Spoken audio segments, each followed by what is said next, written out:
friends, welcome to my channel. I am Dr. Beena Sethi, Associate Professor in Chemistry, and my today's topic is P block elements group 13 और third A elements.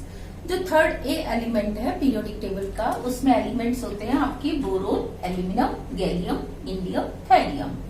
Boron का atomic number 5, 13, इसका 31, इसका 49 और 81. अगर हम ध्यान से देखें तो 5 से 13 तक कितने का चेंज है? 8 का. और 13 से 31 तक 18 का, 31 से 49 तक अगेन 18 का, और इसके बाद 32 का.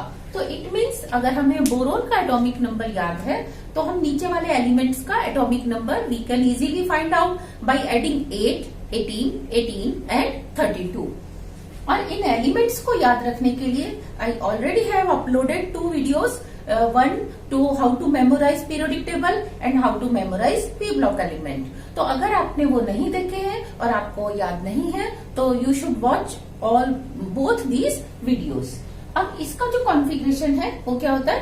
1s2, 2s2, 2p1. तो वैलेंस शेल का होगा 2s2, 2p1. नेक्स्ट एल्यूमिनियम का 3s2, 3p1.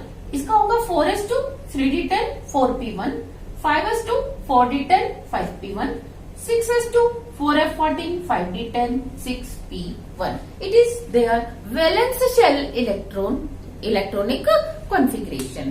तो हम ध्यान दें इसके इनसाइड, मतलब वैलेंस शेल के अंदर इसका क्या कॉन्फ़िगरेशन है बोरोन का? इट इज ओनली 1s2, जबकि इसका कॉन्फ़िगरेशन क्या है? 2s2, 2p6, यानी कि ऑक्टेट कंप्लीट. इसका कॉन्फ़िगरेशन क्या है? 3d10 साथ में 8 भी है और 10 इलेक्ट्रॉन्स किसके हैं? 3d10 के. 4s2, 4p1 के अंदर 3s2 भी है, 3p6 भी है, 3d10 भी है. सेम यहाँ पे क्या है? 4d10 और यहाँ पे 4f14 एंड 5d10 है. जो आउटर कॉन्फ़िगरेशन है जैसे वो अफेक्ट करता है प्रॉपर्टीज को, वैसे ही इनसाइड जो कॉन्फ़िगरेशन है समटाइम वो भी मतलब मेजरली डोमिनेटिंग फैक्टर होता है प्रॉपर्टीज को अफेक्ट करने में. तो देखिए सबसे पहले है इसकी atomic radius. Atomic radius boron की कितनी होती है? 83 पिकोमीटर. This is 143, 135, 167, 170. तो ऑन एंड ऑल हम क्या देखते हैं? टॉप टू बॉटम इसके बाहर अगर 2 शेल्स हैं तो एल्यूमिनियम के आउटसाइड कितने होंगे? 3, और गैलियम के आउटसाइड 4, इसके आउटसाइड 5 एंड इसके बाहर 6 शेल्स होंगे. तो शेल्स का नंबर 1 by 1 इंक्रीज हो रहा है. इंक्रीज होने से distance between nucleus and outer shell, outermost shell increase हो रही है. तो साइज क्या होना चाहिए? कंटिन्यूअसली इंक्रीज होना चाहिए. But is it the case here? No. देखो 83 to 143 क्या है? Increase, normal trend. लेकिन इधर डिक्रीज. बाय नेक्स्ट यहाँ पे इंक्रीज. अब यहाँ पे भी आपका क्या था? इंक्रीज होना चाहिए. अब यहाँ तो बिल्कुल ना के बराबर इंक्रीज है. 167, 170 ऑलमोस्ट कांस्टेंट. तो आप इसको कांस्टेंट भी लिख सकते हो या लिख सकते हो लेस इंक्रीज. अब जो लेस इंक्रीज है इसको मैं क्या लिख सकती हूँ? डिक्रीज, क्योंकि बढ़ना चाहिए था इतना ना होके इतना ही हुआ, तो वो भी तो डिक्रीज है. तो यहाँ पे फिर डिक्रीज. ऐसा क्यों?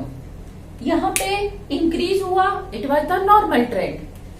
ध्यान दो बोरोन का कॉन्फ़िगरेशन था इनसाइड कॉन्फ़िगरेशन 1s2, जबकि एल्यूमिनियम में फर्स्ट टाइम ऑक्टेट कंप्लीट है.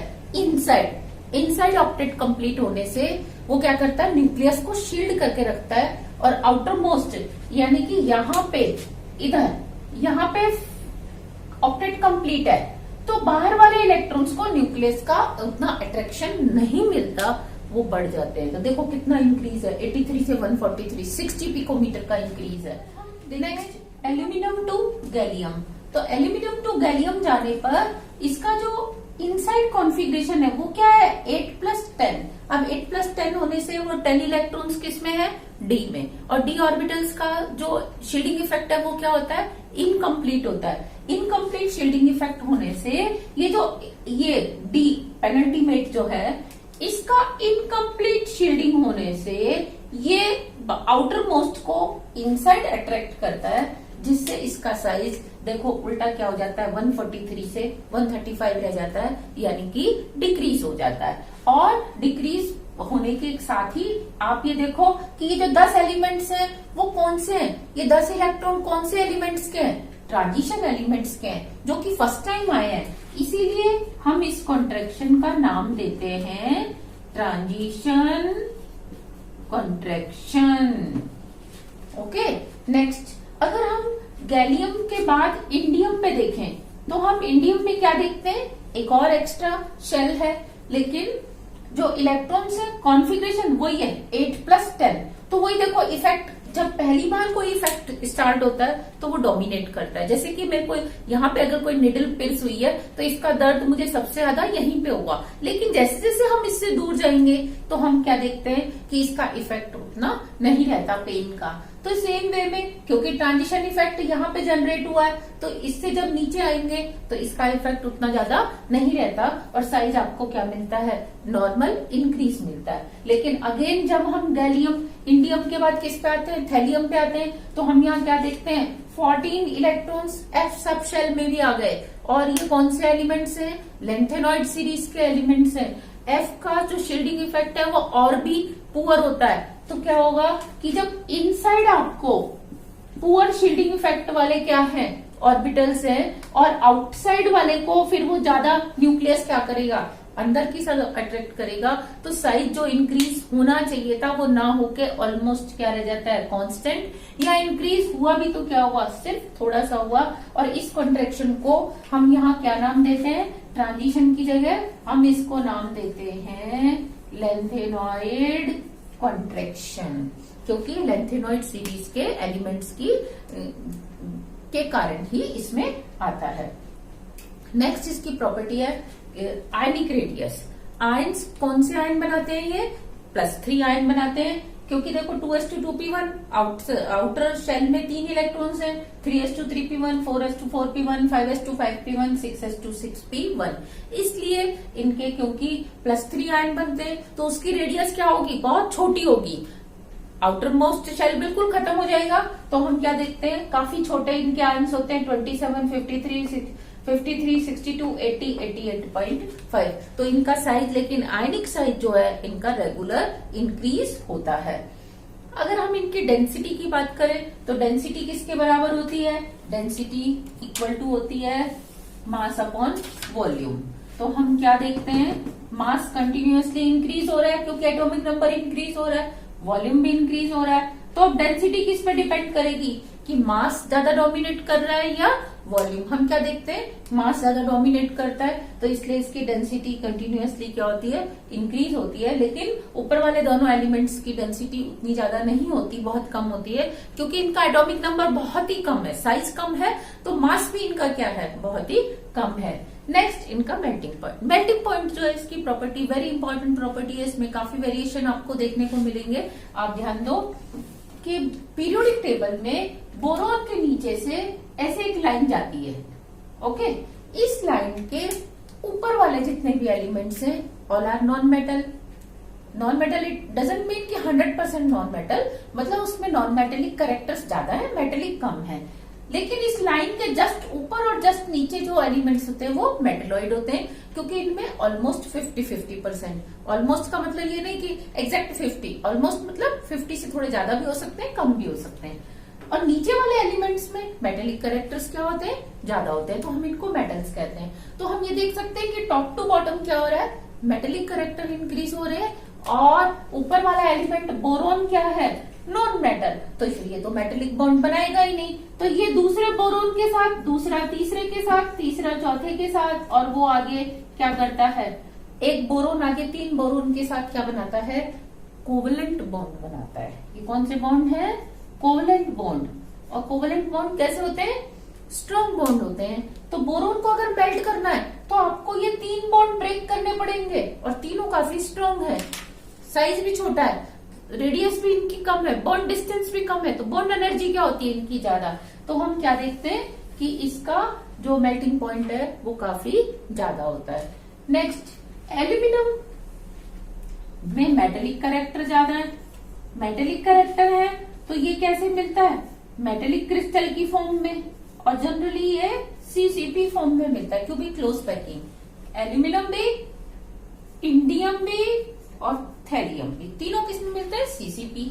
अब आप जानते हो मेटल्स के बीच में कौन सा बॉन्ड होता है, मेटेलिक बॉन्ड होता है। मेटेलिक बॉन्ड कोवलेंट बॉन्ड के कंपैरिजन में काफी वीक होता है। तो देखो इसका मेल्टिंग पॉइंट कितना है, 660, इसका 157 और इसका 303। क्योंकि अब आप जब ऊपर से नीचे आओगे तो मेटेलिक बॉन्ड स्ट्रेंथ डिक्रीज होगी, लेकिन साथ साथ क्योंकि साइज बढ़ता है तो वंडरवाल फोर्स भी अपना इफेक्ट रखते हैं, तो वंडरवाल फोर्स भी इन्वॉल्व हो जाते हैं। तो इसलिए हम क्या देखते हैं कि यहाँ पे इसका मेटेलिक बॉन्ड जरूर वीक है लेकिन वंडरवाल फोर्स भी साथ में है, तो यहाँ पे इसका मेल्टिंग पॉइंट इससे ज्यादा होता है।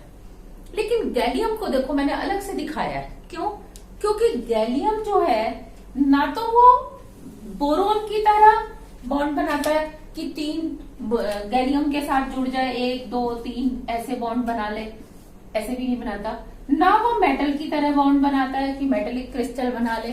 तो फिर वो कैसे बॉन्ड बनाता है, गैलियम बनाता है Ga2, ये वाला स्ट्रक्चर Ga2 मॉलिक्यूल बनाता है। तो ये एक गैलियम, ये दूसरा Ga2, ये तीसरा, ये चौथा।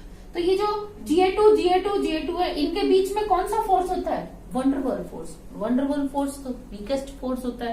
तो जब आप इसको मेल्ट भी करते हो तो ये Ga नहीं होता, ये Ga2 की फॉर्म में रहता है। इसलिए इसका जो मेल्टिंग पॉइंट है वो कितना है, ओनली 30। और इसको हम पाम टॉप एलिमेंट भी बोलते हैं। क्या बोलते हैं हम इसको, palm top. What do you mean by palm top, palm top means कि अगर आप इसको ऐसे पाम पे रखोगे यहां से उठा के, तो क्या होगा, ये सॉलिड से लिक्विड कन्वर्ट हो जाएगा। वाई, क्योंकि हमारी जो पाम का टेम्परेचर है वो क्या होता है, 30 से अबव ही होता है। तो यहाँ रखते ही हाथ की एनर्जी से ही मेल्ट हो जाता है, इसलिए हम इसको पाम टॉप भी कहते हैं। साथ में अगर हम इनका बॉइलिंग पॉइंट देखें तो बॉइलिंग पॉइंट में क्या होगा, अब ये लिक्विड फॉर्म में आ चुके हैं सारे एलिमेंट, बोरोन, एल्यूमिनियम, गैलियम।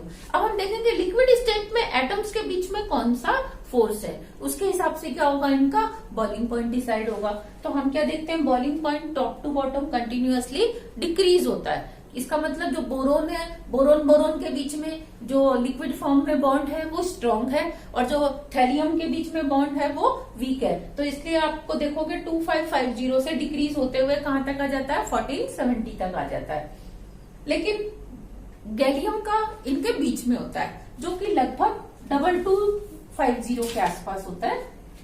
तो देखो गैलियम 2 सॉलिड कितने पे था, सॉलिड से मेल्ट कितने पे हुआ था, ये 30 पे, और लिक्विड से बॉयल कितने पे हो रहा है, ये 2250 पे। तो आपको ये एक लिक्विड रेंज मिल जाती है इसकी काफी हाई। इसकी लिक्विड रेंज कितनी है, 30 से लेके 2250 तक। तो हमारे जो ये ऑर्डिनरी थर्मामीटर्स होते हैं उनमें क्या होता है, या तो हम 100 डिग्री सेंटीग्रेड तक ही टेम्परेचर नाप पाते हैं। मैं थर्मामीटर वो नहीं देख रही, क्लिनिकल नहीं देख रही कि जो हम मुंह में रख के टेम्परेचर लेते हैं, मैं लैब वाले इसकी बात कर रही हूँ, एनालिटिकल थर्मामीटर्स की। वो 2 तरह के आप लैब में देखते हो जनरली, एक तो जिसका टेम्परेचर जो 100 तक ही नाप सकता है, दूसरे आते हैं जो कि लगभग 300 के आसपास नाप सकते हैं। लेकिन अगर हमें टेम्परेचर नापना है 500, 600, 1800, 1900, तो उसका टेम्परेचर लेने के लिए जो थर्मामीटर आते हैं उसमें हम लिक्विड में मरकरी नहीं फिल करते। अदरवाइज आप मरकरी का स्केल ही देखते हो कि मरकरी कितना ऊपर हो गया, हम उसमें देखते हैं गैलियम। हम क्या फिल करते हैं, गैलियम को फिल करते हैं। तो इसीलिए जो गैलियम है वो थर्मोमीट्रिक एनालिसिस में काम आता है। थर्मामीटर बनाते हैं इसके, हम क्या बनाते हैं, हाई टेम्परेचर थर्मामीटर बनाते हैं। अगर हम इनकी अबंडेंस देखें नेचर में तो हम क्या देखते हैं कि बोरोन एक तरह का रेयर एलिमेंट है, ज्यादा नहीं मिलता, लेकिन इसके जो कंपाउंड है दे आर वेरी सिग्निफिकेंट, हम उनको डे टू डे लाइफ में काम में लाते हैं, इसलिए हम बोरोन की स्टडी करते हैं, और इतने भी कम नहीं है कि हमारे काम में ना आ सके। सिलिकॉन अर्थ क्रस्ट में थर्ड मोस्ट एलिमेंट है, अबंडेंट एलिमेंट है। सबसे ज्यादा अर्थ क्रस्ट में ऑक्सीजन होता है, ऑक्सीजन के बाद सिलिकॉन, सिलिकॉन के बाद कौन होता है, एल्यूमिनियम। नेक्स्ट जो गैलियम है वो बोरोन का डबल होता है, जितना बोरोन है उसके डिपॉजिट उससे भी डबल है। लेकिन जो इंडियम थैलियम है वो क्या होते हैं आपके, बहुत ही कम होते हैं, इनको हम रेयर एलिमेंट भी कहते हैं। और यूयूटी तो नेचर में मिलता ही नहीं है, इसको हम लैब में सिंथेसाइज करते हैं न्यूक्लियर रिएक्शंस की हेल्प से। तो it was the introduction of P block element group 13, और इसके बाद वाले वीडियोस में हम देखेंगे periodicity of properties and chemical trends of properties. Thank you.